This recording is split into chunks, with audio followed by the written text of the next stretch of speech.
Joining me now to discuss the latest provocations from North Korea, the U.S. military mission in Syria, Fred Fleitz, Senior Vice President at the Center for Security Policy, a former CIA analyst. Great to have you, Fred. Good to be here.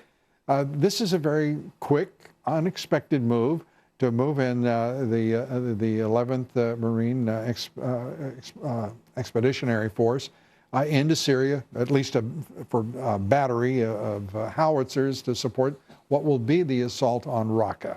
Your thoughts? Well, we're seeing the beginning of a serious policy in Syria. The world knew Obama did not have a serious policy. His policy was to do as little as possible and to kick this problem to the next president.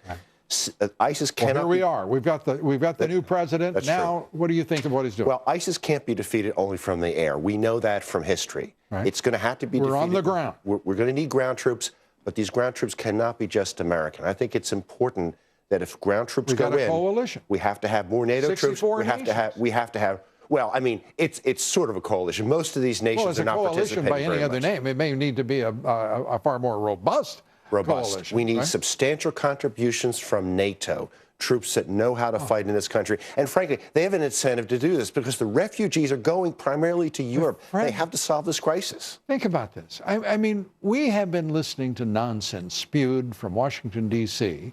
About the Islamic State, about how to defeat it for a good part of the past 8 years. It's come to naught.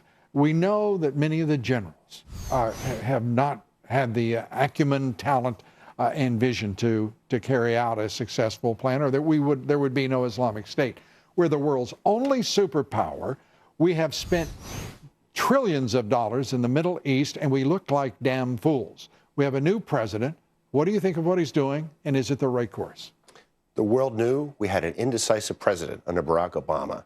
That gave a tremendous advantage to ISIS. They knew how far the United States would go. They don't know how far Mr. Trump will go.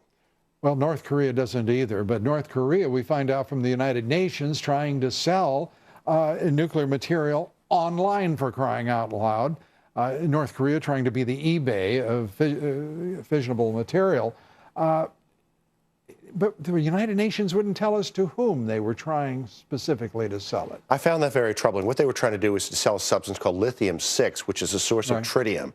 Tritium and deuterium can be used to make a small fusion explosion inside of a fission weapon, to make a boosted fission weapon, which significantly increases the yield. I'm worried that North Korea even has lithium-6. Well, what the hell is the United Nations doing telling only part of a story? I'm worried. And why don't we know? I got to tell you, I'm very worried that North Korea has it. I'm worried who North Korea would sell it to. I assume Iran. This is a very dangerous development. And very quickly, the idea that the Trump administration would send B52s and B2s into the Korean Peninsula.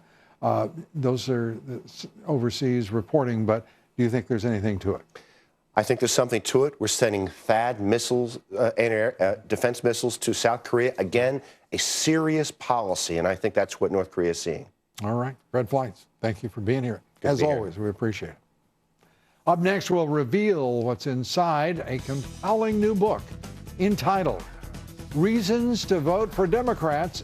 It's a comprehensive guide, by the way.